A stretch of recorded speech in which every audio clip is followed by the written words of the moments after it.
can't leave mentorship to chance. Everyone needs a mentor. Everybody should have and find someone who is further along the path than you are. What you get is raw talent when you pick a mentor. Whoever's been around the longest just kind of naturally absorbs, hey, there's this new guy here, there's this new gal starting, show them the ropes. Ultimately, you as a mentee, you got to own it. Hey there, I'm Jeff Cordes, and welcome to the C.R.A.P Leadership Podcast.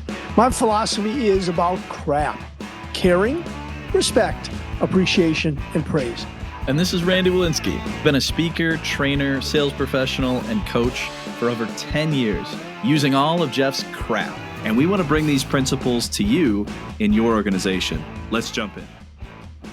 Today, we are talking about mentorship and how important that is for leaders to both be mentors, to find the right leaders in the organization, to be a great mentor because of the impact you can have on other people and the impact it has on their career and their trajectory, and just the importance overall, because I think we've gotten away from any kind of formal mentorship. It's all just kind of the Wild West out there.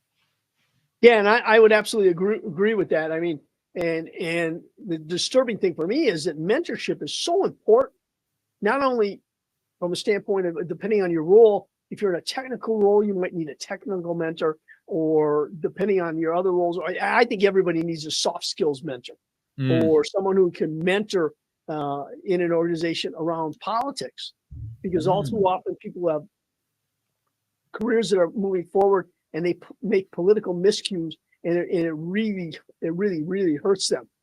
Any other thing is a mentor is huge from a standpoint of building a leadership pipeline in an organization. I mean, I was fortunate early in my career, second job, I worked for a phenomenal mentor. I mean, and this was the guy who taught me about caring, respect, appreciation, and praise. And that stuck with me through my entire career. And I continued to build on that. And ultimately, it's my brand. I mean, my brand is C.R.A.P, caring, respect, appreciation, and praise. I mean, that gives you an idea how impactful a mentor can truly be. You may not know it at the time, but down the road, all of a sudden you say, wow, I didn't realize the gold that this person was giving me. Yeah. Well, a lot of people have had that happen maybe organically. They bump into someone, they have it kind of naturally, especially in older business models. It was just whoever the old hands were, whoever the OGs were, Right. whoever's been around the longest just kind of naturally absorbs, hey, there's this new guy here, there's this new gal starting, show them the ropes, go take the reins and do it.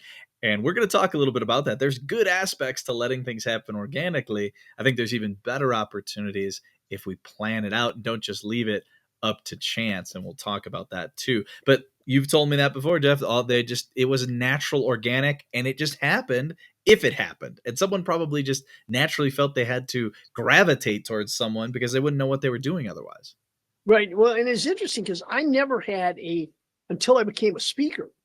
And then I acquired, and so I'm a solopreneur. I never had a non-boss as a mentor. It was always bosses, and some were better than others. Some were non-existent. But the point was, back in those days, it was by chance. And it was usually, if your boss isn't a good mentor, you had no mentors. And that's, I mean, I hate to say it, that's tragic, because it can really hurt your development. Well, it hurts people sticking around as well. If they feel confused or they don't have any guidance and they're not performing well, they may not even stick around in the organization because they didn't have a chance kind of from the get-go. And you can easily lose them, or they can be pulled away. So a mentor is huge for culture as well, for you keeping your people, for them feeling comfortable. Even again, just having a friend or a voice to go to or someone to have a conversation with. Mentorship cannot be overstated as being great for that individual. You know who else it's great for? It's great for the mentor. It makes them feel great to be able to share the knowledge that they have with someone else and monitor them and see their improvement. They get a piece of that success because they played their role with that person as well. Well, I think that's why you're seeing, again, a lot of people are struggling to find mentors. Associations have kind of stepped in a little bit In the National Speakers Association, which I belong to in our Wisconsin chapter, um, I'm a mentor. They try to match people up because most of us are solopreneurs, don't have anyone else. But the point is associations are doing that. Other type of organizations are doing that. People are hiring coaches, Mm-hmm. and that was unheard of back when well, no, there were no coaches. Now it's become a whole big industry unto itself, and so there are other ways other than having your boss be the mentor or an internal person be a mentor. Uh, so there are opportunities. The key is I emphasize to uh, people of all ages, young, mid-career, older, have someone that you can bounce ideas off, and that's how you make better decisions. I mean, I've seen young people, and I've mentored some young people that they're thinking about leaving their organization, and there's no one in the organization to talk them off the ledge. And, Mm. and I've had conversations with young people and told them, "Look, yeah, settle down, take it easy. You're in a good organization, and whatnot. Don't jump too hastily." And it's made a huge difference on those young people. And I think it's one of the things as a mentor, I can say, having been a mentor, it's gratifying. It is Mm-hmm. very gratifying to be a mentor. Mm-hmm. And I think this was one of our first takeaways we were going to do. I'll reveal it for everyone. Is everyone needs a mentor. Just pick your organization, pick your discipline, pick whatever you want. Everybody should have and find someone who is further along the path than you are to pick their brain. And you're right, Jeff. Everybody's, nowadays there's coaches everywhere. Just go online, you'll find a guru in every industry that can Right. teach you. But they have been there, they have done that. If they've authentically had success, you can look to them to see what your path could be like. And you can learn from them the mistakes they made, and you can avoid those pitfalls so that you don't have to fall into the ditch or fall into the hole and get stuck in some area. They can help you get over that. So everyone needs one, doesn't matter what position you're at, what role. Think of it this way. If it would be Tiger Woods, or pick any profession or any professional sport, you might think they're the best in the world, but they have a coach. They have someone who's looking on the side, that's seeing how they're doing something. Doesn't mean that they could do it better, but from their perspective, they can see exactly what you are doing and what you're not doing and what you should be doing to improve your success. So it cannot be overstated that no matter who you are, everybody needs a mentor to work with them. Yeah.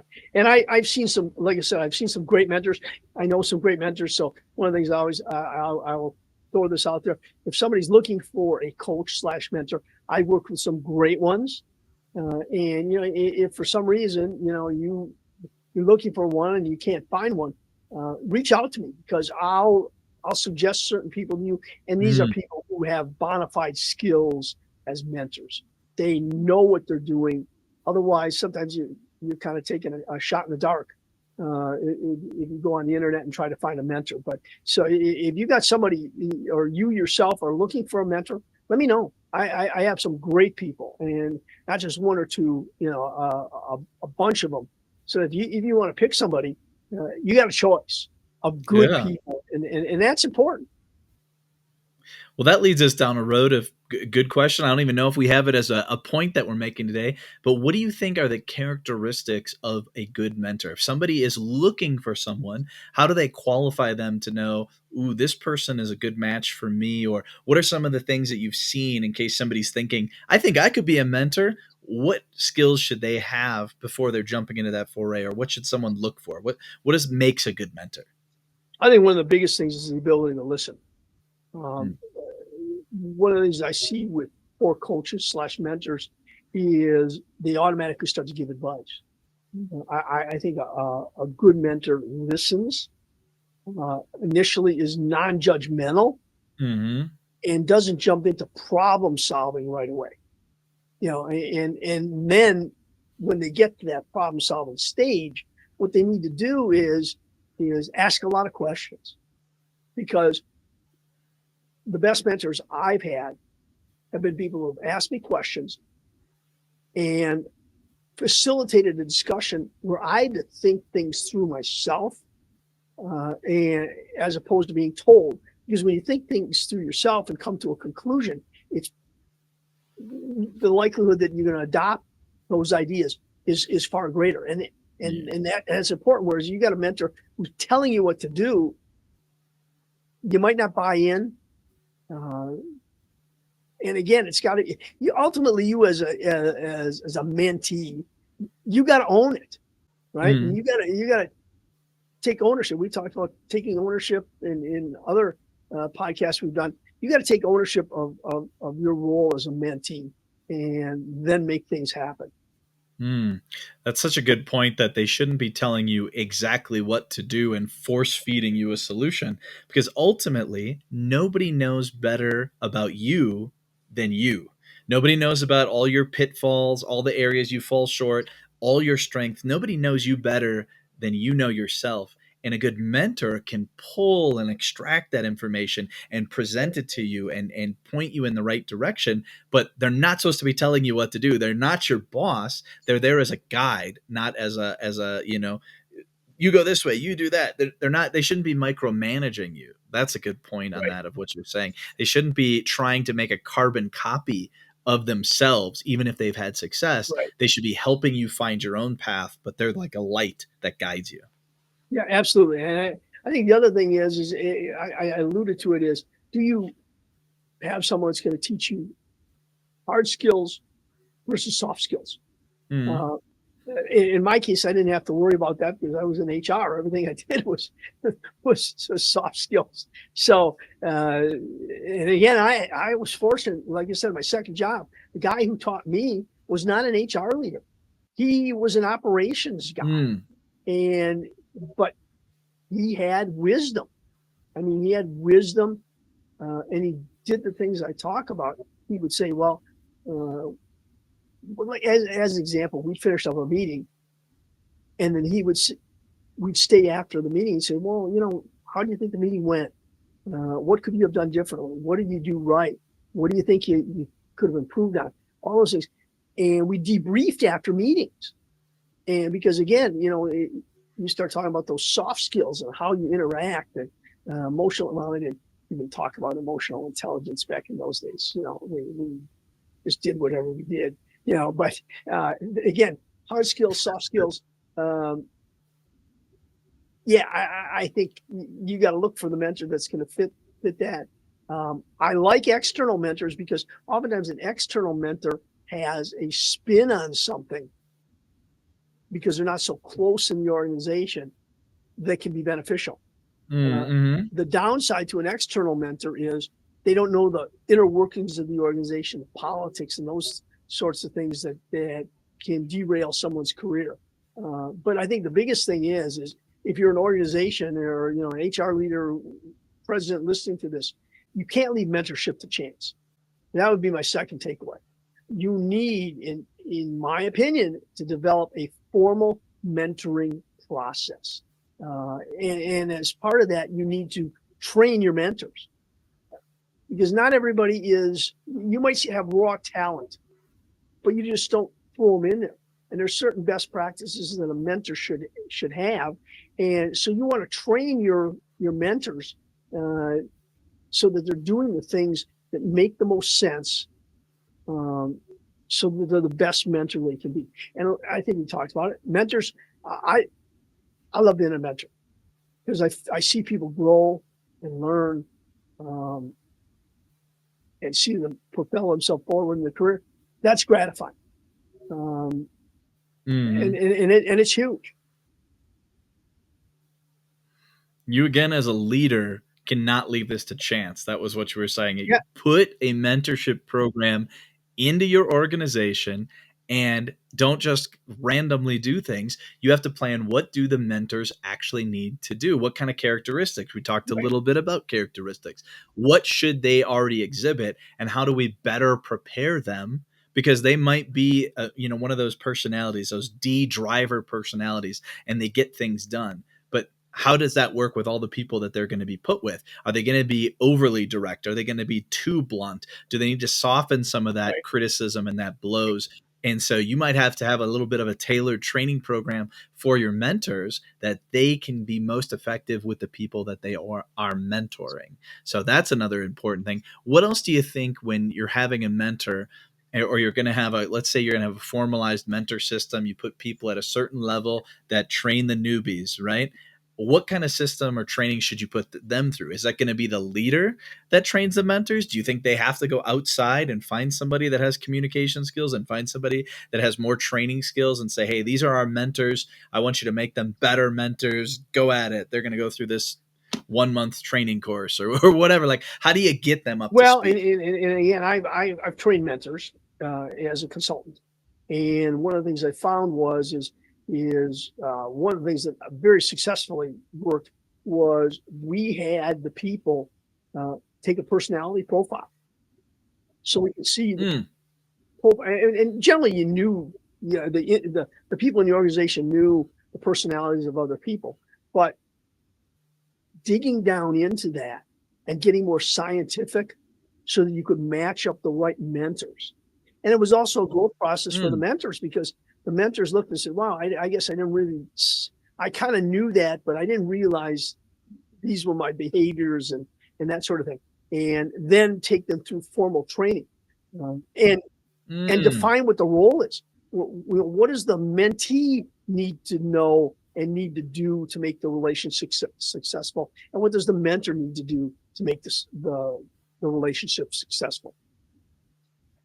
Yeah, that's a powerful tip for people is that if you have people's personality traits or you go through a program of your choosing, there's a lot of great ones, but they usually have a section as you as an employee, you as a leader, maybe you as a mentor, or kind of that what is your style and where are your strengths and where are your pitfalls? And if you can take somebody through that, again, you mentioned they grow, but also they know how they need to relate to the other personalities because that's usually there can be some conflict between different personalities. Hopefully you're matching them intelligently, but also where they know how to soften some of what they do or get to it. Let's say this person that they're going to be mentoring is really big on the statistics and information and whatever, so when they're mentoring them they can prepare for that. Hey, I've gotten you some information, here's the statistics, here's the data that our company has, go digest that. When we come back next week, let's talk about how you're doing versus your whatever. Like Right. that could be an example of how you could connect with that person. Whereas maybe they're a person that they're all over the place and they just want to go in a million directions at once.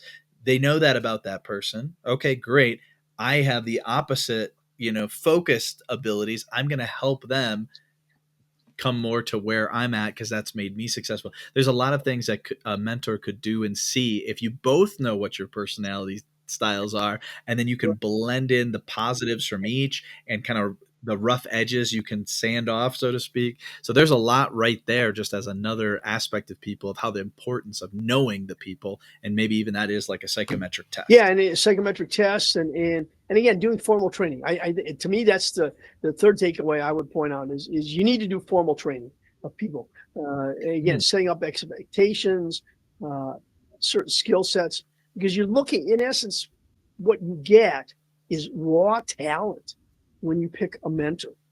Well, how can you make that mentor be better and optimize their skill sets? As you use the example, someone who was data driven. And I go to my first mentor that I ever had. This guy, um, he was a chemist by trade. So he was a process guy. And there I am as this HR person. And I didn't think process at all. I mean? It was just, mm, uh, it was all about the people sort of thing. And this guy taught me process and how to use a process and apply it to working as an HR leader. And it made a huge difference. And to this day, when I work with clients, they say, well, how do you like to work? I said, well, I'm data driven. I need that data because it gives you insight added to the soft skills that can really optimize how you lead, how you perform, and how successful you are. mm. I know we didn't have this in here, but you made me think of it when you said that. Is there's also some benefit to almost like a reverse mentorship. Now, not saying I don't know what you brought to the table for that gentleman, but he brought you a skill that you needed in your role, which wasn't, exactly intended, but it ended up happening, which was perfect. And even a mentee can bring skills that they might be really good Right. at. Let's say they're very technical savvy, or they have a different way of looking at things, or they're doing it. And through working together, even the mentor can grow and become more and better at their role by having a fresh set of eyes on it, by bringing something to the table. So there is some reverse mentorship that should be encouraged there as well. That what are you bringing? What experience? And if they're just absolutely green, well, then the mentor gets to give them a whole bunch of stuff, and they get to feel good about that. But hopefully, there's a little sharing going back and forth and growth on both Well, and sides. I'll use our relationship as an example. I mean, I've helped mentor you in your speaking career, and Mhm. on the other hand, I'm doing things like this podcast that I would have never Right. dreamed about. But you got me to step out of my comfort zone. You know, I mean, I never thought I'd be shooting YouTube videos and setting up the board and with all the wires and the gizmos and things. But I've learned, and I'll give you a good example. I did a virtual event yesterday, and the sound sounded tinny. And so my client's Uh-huh. on the other end while we're doing a tech check, and one thing led to another, and there I am futzing with the board, Yeah. calibrating the thing, and I would have never dreamed, even 3 months ago, that I'd be able to do something like that. But because of our relationship and the things that you know uh, you've taught me, I was able to actually perform my job better and deliver more for my client. Uh, so again, yeah, Nice. a mentee can bring a tremendous amount.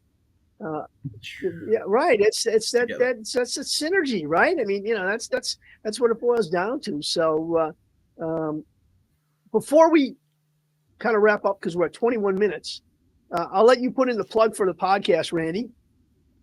There we go. Smooth transition. I love it. So we love seeing all the analytics and behind the scenes and getting people involved and finding all the different countries that people are listening in. And it's all great. So wherever you're listening, if it's on Apple or Spotify or another one that we got connected, get involved, comment on it, share it. We would love to spread the message to more people, especially if Absolutely. you found value, help someone else out, right? We could be virtual mentors for those people, perhaps. And if you want to reach out to us directly, LinkedIn is a great spot. Either if you look up Randy Walensky, there's pretty much just me there. Jeff Cordis, you'll see his smiling face. Connect with us, shoot us a message. If you want something specifically covered when it comes to leadership or something you're Yeah, struggling or going through, we'd love to customize and talk about that even on the podcast. It's great to have outside ideas. And if right. nothing else, follow us, share it, comment, get involved, because that's how you're also going to learn better. Absolutely. So our three takeaways for today is uh, if you're an individual, you got to get a mentor. Find one somehow. Association, internally, a boss, uh, whatever that is, but you need a mentor because it's going to help you optimize your career. The other thing is if you're an organization, do not leave mentoring to chance, uh, because you're not going to optimize the results of the organization. So set up a formal mentoring program, get those people trained, and have a process that benefits not only the mentor but the mentee and the organization as a byproduct of that. And then number three is I would say, when you're building your mentorship program, get your mentors involved in planning the training and those sorts of things, because they're going to have ideas, questions, concerns that they want to develop. So you want to make sure that when you're training those mentors, that you're meeting their needs, because ultimately they're where the rubber meets the road, and they got to be able to deliver. Hmm. Hey, Off now. remember, lead with crap. Why? Because crap works.